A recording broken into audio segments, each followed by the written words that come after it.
ಸಂಸದ ಯದುವೀರ್ ಮಾಹಿತಿಯನ್ನ ಪಡೆದರು. ನಂತರ ಪ್ರವಾಹದ ಬಗ್ಗೆ ಸೂಕ್ತ ಮುಂಜಾಗ್ರತಾ ಕ್ರಮವನ್ನು ಕೈಗೊಳ್ಳುವಂತೆ ಅಧಿಕಾರಿಗಳಿಗೆ ಸೂಚನೆಯನ್ನ ನೀಡಿದ್ದಾರೆ.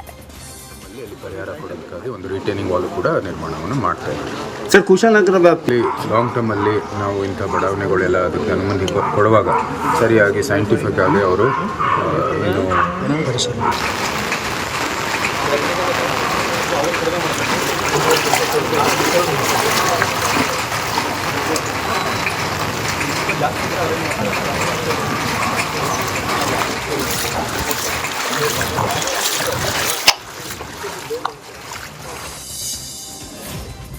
ಗಾಳಿ ಮಳೆಗೆ ರಸ್ತೆ ಮಧ್ಯೆಯೇ ಬೃಹತ್ ಮರ ನೆಲಕ್ಕೆ ಉರುಳಿರುವಂತಹ ಘಟನೆ ಧಾರವಾಡ ಗ್ರಾಮೀಣ ಠಾಣೆ ವ್ಯಾಪ್ತಿಯಲ್ಲಿ ನಡೆದಿದೆ. ಈ ಹಿನ್ನೆಲೆ ಧಾರವಾಡ ಗೋವಾ ರಸ್ತೆಯ ಟೋಲ್ ರಸ್ತೆ ಸಂಚಾರ ಬಂದ್ ಆಗಿದೆ.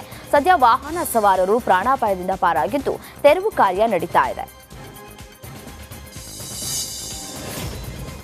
ಮಲೆನಾಡಲ್ಲಿ ಧಾರಾಕಾರ ಮಳೆ ಮುಂದುವರೆದಿದೆ. ಮಳೆಗೆ ಮನೆ ಧರೆಗೆ ಉರುಳಿದ ಘಟನೆ ಶಿವಮೊಗ್ಗ ಜಿಲ್ಲೆಯ ಸಾಗರ ತಾಲೂಕಿನ ಕರೂರು ಗ್ರಾಮದಲ್ಲಿ ನಡೆದಿದೆ.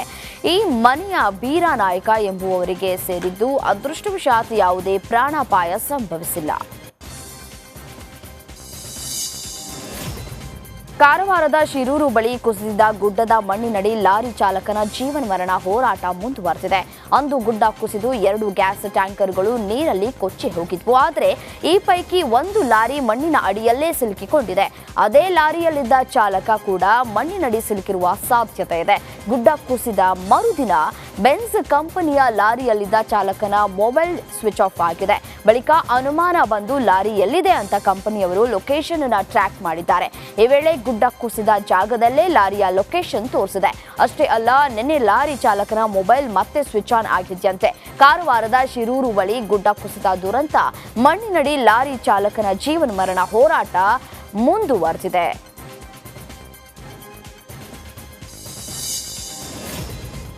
ಮಲೆನಾಡು ಭಾಗದಲ್ಲಿ ನಿರಂತರವಾಗಿ ಸುರಿತಾ ಇರುವ ಭಾರೀ ಮಳೆಗೆ ಶಿವಮೊಗ್ಗ ಏರ್ಪೋರ್ಟ್ ಬಳಿಯ ಕಾಚಿನಕಟ್ಟೆ ತೋಟಗಳಿಗೆ ನೀರು ನುಗ್ಗಿದೆ. ತುಂಗಾ ಎಡದಂಡೆಯ ಹಾಗೂ ಕಾಚಿನಕಟ್ಟೆ ಹಳ್ಳದಲ್ಲಿ ಮಳೆ ನೀರು ಹೆಚ್ಚಾದ ಪರಿಣಾಮ ಅಡಿಕೆ ತೋಟಗಳು ಸಂಪೂರ್ಣ ಜಲಾವೃತವಾಗಿದೆ.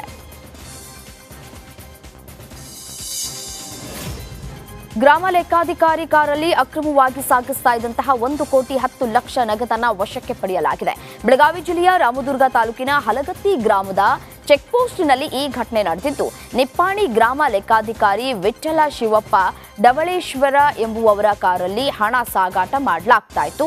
ಖಚಿತ ಮಾಹಿತಿಯ ಮೇರೆಗೆ ರಾಮದುರ್ಗ ಪೊಲೀಸರಿಂದ ಕಾರ್ಯಾಚರಣೆಯನ್ನ ನಡೆಸಲಾಗಿದೆ. ರಾಮದುರ್ಗ ಡಿವೈಎಸ್ಪಿ ಎಂ ಪಾಂಡುರಂಗಯ್ಯ ನೇತೃತ್ವದಲ್ಲಿ ದಾಳಿ ನಡೆದಿದ್ದು, ಈ ಕೇಸ್ನ ಆದಾಯ ತೆರಿಗೆ ಅಧಿಕಾರಿಗಳಿಗೆ ವರ್ಗಾವಣೆ ಮಾಡಲಾಗಿದೆ. ಚಿಕ್ಕಬಳ್ಳಾಪುರದಲ್ಲಿ ಬಡ ಮಕ್ಕಳಿಗೆ ಸೇರಬೇಕಿದ್ದಂತಹ ಅಕ್ಕಿಯನ್ನ ಕಳ್ಳ ಸಂತೆಯಲ್ಲಿ ಮಾರಾಟ ಮಾಡಲಾಗ್ತಾ ಇದೆ. ಈ ಮಾಹಿತಿಯ ಮೇರೆಗೆ ಮಹಿಳಾ ಮತ್ತು ಮಕ್ಕಳ ಕಲ್ಯಾಣ ಇಲಾಖೆಯ ಅಧಿಕಾರಿಗಳು ರೇಡ್ ಮಾಡಿ ಸರ್ಕಾರಿ ಅಕ್ಕಿಯನ್ನ ವಶಪಡಿಸಿಕೊಂಡಿದ್ದಾರೆ. ಅಂಗನವಾಡಿ ಮಕ್ಕಳಿಗೆ ಸೇರಬೇಕಾದ 100 ಮೂಟೆ ರೇಷನ್ ಅಕ್ರಮ ದಾಸ್ತಾನನ್ನ ಕಾಳಸಂತೆಯಲ್ಲಿ ಮಾರಾಟ ಮಾಡಲಾಗ್ತಾ ಇತ್ತು ಎಂಬ ಆರೋಪ ಹಿನ್ನೆಲೆ ಈ ದಾಳಿಯನ್ನು ನಡೆಸಲಾಗಿದ್ದು, ಬಾಗೇಪಲ್ಲಿ ತಾಲೂಕಿನ ಪೂಲವಾರದ ನಾಗರಾಜು ಎಂಬುವರನ್ನ ವಶಕ್ಕೆ ಪಡೆಯಲಾಗಿದೆ.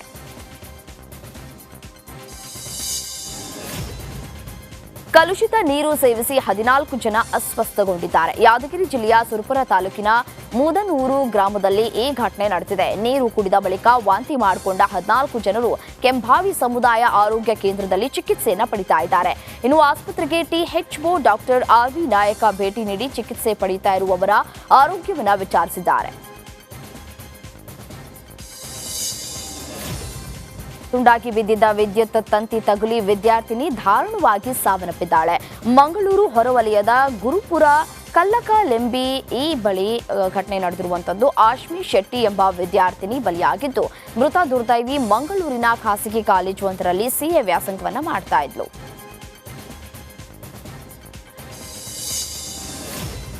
ಹಾಲಿನ ಪ್ರೋತ್ಸಾಹ ಧನ ಬಿಡುಗಡೆಗೆ ಆಗ್ರಹಿಸಿ ಭಾರತ ರೈತ ಸಂಘಟನೆ ಪ್ರತಿಭಟನೆಯನ್ನು ನಡೆಸಿದೆ.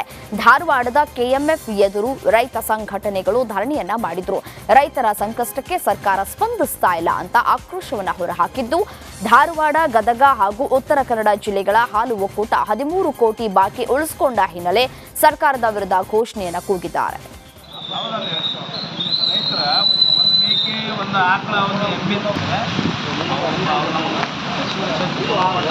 ಮಳೆಯಾಗ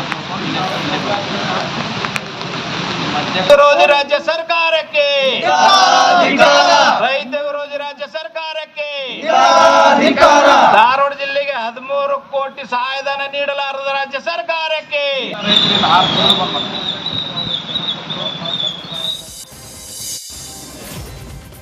ನಿನ್ನೆ ನಟ ನಿರ್ದೇಶಕ ತರುಣ್ ಸುಧೀರ್ ಜೈಲಿನಲ್ಲಿರೋ ನಟ ದರ್ಶನ್ ರನ್ನ ಭೇಟಿ ಮಾಡಿದ್ದಾರೆ.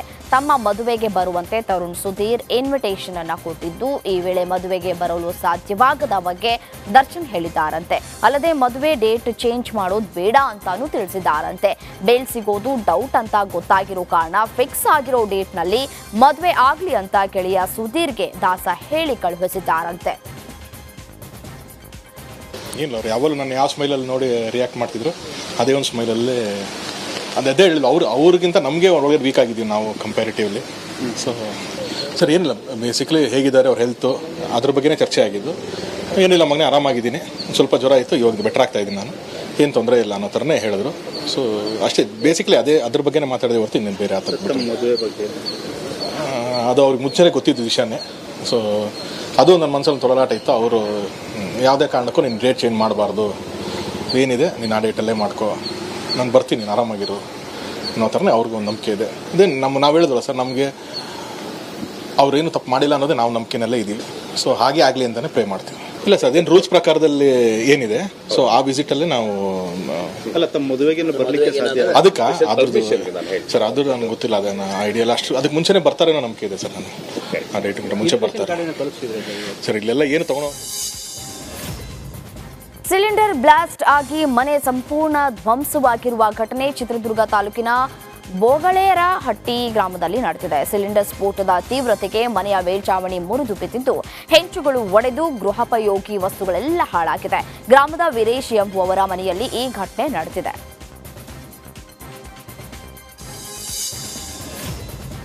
ವಾಲ್ಮೀಕಿ ಹಗರಣ ಮುಡಾ ಅಕ್ರಮ ಆರೋಪ ಪ್ರಸ್ತಾಪಿಸಿ ಬಿಜೆಪಿ ನಾಯಕರು ರಾಜ್ಯ ಸರ್ಕಾರವನ್ನ ಕಟ್ಟಿಹಾಕಲು ಮುಂದಾಗಿದ್ದಾರೆ. ಅಧಿವೇಶನದಲ್ಲಿ ಈ ಹಗರಣಗಳು ಸದ್ದು ಮಾಡಿದ್ದು ತೀವ್ರ ವಾಕ್ಸಮರ ನಡೆಸಿದ್ದಾರೆ. ಸದನದಲ್ಲೇ ಬಿಜೆಪಿ ಆರೋಪಕ್ಕೆ ತಿರುಗೇಟನ್ನ ನೀಡಿರುವ ಸಿಎಂ ಸಿದ್ದರಾಮಯ್ಯ ವಾಲ್ಮೀಕಿ ನಿಗಮದಲ್ಲಿ ಹಗರಣ ನಡೆದಿರೋದು ಸತ್ಯ ಅಂತ ಮತ್ತೊಮ್ಮೆ ಬಹಿರಂಗವಾಗಿ ಒಪ್ಪಿಕೊಂಡಿದ್ದಾರೆ. ಆದರೆ ಹಗರಣಕ್ಕೆ ನಾನು ಹೊಣೆ ಅಲ್ಲ, ನಿಗಮದ ಎಂಡಿ ಪದ್ಮನಾಭ್ ಹೊಣೆ ಅಂತ ಹೇಳಿದ್ದಾರೆ. ನಾಗೇಂದ್ರ ಅವರು ರಾಜೀನಾಮೆ ಕೊಟ್ಟ ಮೇಲೆ ನಾನು ಆ ಇಲಾಖೆಯ ಮಂತ್ರಿಯಾಗಿದ್ದೀನಿ. ನನ್ನ ಕೈಗಡೆ ಬರ್ತದೆ ಪೋರ್ಟ್ಫೋಲಿಯೋ. ಅವರು ರಾಜೀನಾಮೆ ಕೊಟ್ಟ ಮೇಲೆ ನಾನೇ ಅದನ್ನು ಇಟ್ಕೊಂಡಿದ್ದೀನಿ. ಹಾಗಾಗಿ ನಾನು ಅವರು ಎತ್ತಿದಂಥ ಪ್ರಶ್ನೆ ವಾಲ್ಮೀಕಿ ಅಭಿವೃದ್ಧಿ ನಿಗಮದಲ್ಲಿ ಆಗಿರ್ತಕ್ಕಂಥ ಅಕ್ರಮ, ನಾವು ಅಕ್ರಮ ಆಗಿಲ್ಲ ಅಂತ ಹೇಳ್ತಾ ಇಲ್ಲ ಸರ್ಕಾರ, ನಾವು ಕೂಡ ಅಕ್ರಮ ಆಗಿದೆ. ಸಾಮಾನ್ಯವಾಗಿ ಹಣಕಾಸಿನ ವ್ಯವಹಾರನೆಲ್ಲ ನಿಭಾಯಿಸೋರು, ಅದನ್ನ ಜವಾಬ್ದಾರಿ ಮಾಡೋರು. ಯಾಕಂದ್ರೆ ಯಾರು ಡ್ರಾಯಿಂಗ್ ಅಂಡ್ ಡಿಸ್ಪರ್ಸಿಂಗ್ ಆಫೀಸರ್ ಇರ್ತವೆ ಅವ್ರ ಜವಾಬ್ದಾರಿ. ಸಾಮಾನ್ಯವಾಗಿ ವಾಲ್ಮೀಕಿ ಅಭಿವೃದ್ಧಿ ನಿಗಮದ MD ಇದನ್ನಲ್ಲ, ವ್ಯವಸ್ಥಾಪಕ ನಿರ್ದೇಶಕ, ಅವನ ಜವಾಬ್ದಾರಿ. ಯಾಕಂದ್ರೆ ಹೆಚ್ಚು ಜವಾಬ್ದಾರಿ ಇರ್ತಕ್ಕಂಥದ್ದು ಅವನ ಮೇಲೆ. ಹಣಕಾಸಿನ ವ್ಯವಹಾರ ಇರ್ಬೋದು, because he is the executive head of any corporation or the board. Minister policy making ashtene. Of course, minister is answerable to the legislature and to the people of Karnataka. But MD will be the executive head. Al president ಆದವನು ಕೂಡ executive head ಅಲ್ಲ, president ಆದವನು preside ಮಾಡ್ತಾನೆ. ವಾಲ್ಮೀಕಿ ನಿಗಮ ಹಗರಣದಲ್ಲಿ ಬಸನಗೌಡ ದದ್ದಲ್ಗೆ ಸಂಕಷ್ಟ ಮುಂದುವರೆದಿದೆ. ನಿನ್ನೆ ಬರೋಬ್ಬರಿ 12 ಗಂಟೆಗಳ ಕಾಲ ಇಡಿ ಶಾಸಕ ದದ್ದಲ್ರನ್ನ ವಿಚಾರಣೆ ಮಾಡಿದೆ. ಅಲ್ಲದೆ ಇನ್ನೂ ವಿಚಾರಣೆಗೆ ಕರೆದಾಗಲೆಲ್ಲ ಬರುವಂತೆ ಇಡಿ ದದ್ದಲ್ಗೆ ತಾಕೀತು ಮಾಡಿದೆ.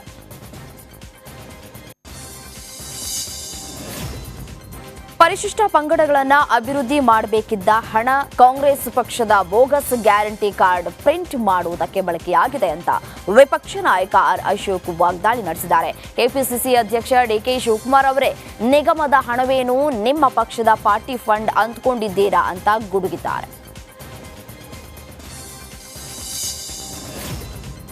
ನಿನ್ನೆ ಸದನದಲ್ಲಿ ಬಿಜೆಪಿ ಆರೋಪಗಳಿಗೆ ಉತ್ತರಿಸಿದ ಸಿಎಂ ಸಿದ್ದರಾಮಯ್ಯ, ಹಗರಣ ನಡೆದಿರೋದು ರಾಷ್ಟ್ರೀಕೃತ ಬ್ಯಾಂಕ್ನಲ್ಲಿ.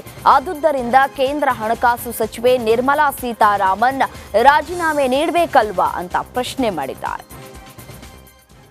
ವಿರೋಧ ಪಕ್ಷದವರಿಗೆ ನಾನು ಕೇಳ ಬಯಸುವುದೇನೆಂದರೆ, ಯೂನಿಯನ್ ಬ್ಯಾಂಕು ರಾಷ್ಟ್ರೀಕೃತ ಬ್ಯಾಂಕು ಅಥವಾ ಖಾಸಗಿ ಬ್ಯಾಂಕು, ಯೂನಿಯನ್ ಬ್ಯಾಂಕು ರಾಷ್ಟ್ರೀಕೃತ ಬ್ಯಾಂಕು ಅಥವಾ ಖಾಸಗಿ ಬ್ಯಾಂಕು ರಾಷ್ಟ್ರೀಕೃತ ಬ್ಯಾಂಕು ಹೌದಾದರೆ ಕೇಂದ್ರದ ಯಾವ ಇಲಾಖೆ ಕೆಳಗೆ ಬರುತ್ತಾರೆ? ಹಣಕಾಸು ಇಲಾಖೆ ಕೆಳಗೆ ತಾನೆ. ಹಣಕಾಸು ಇಲಾಖೆ ಯಾರ ಅಧೀನದಲ್ಲಿದೆ? ಹಣಕಾಸು ಸಚಿವೆ ನಿರ್ಮಲಾ ಸೀತಾರಾಮನ್ ಅವರ ಈ ಹಗರಣದ ಜವಾಬ್ದಾರಿಯನ್ನು ಹೊರುತ್ತಾರೆಯೇ? ಕೆಲ ಸಚಿವರನ್ನ ಬದಲಾವಣೆ ಮಾಡುವಂತೆ ಸಿಎಂ ಸಿದ್ದರಾಮಯ್ಯ ಬಳಿ ಶಾಸಕರು ಆಗ್ರಹಿಸಿದ್ದಾರೆ.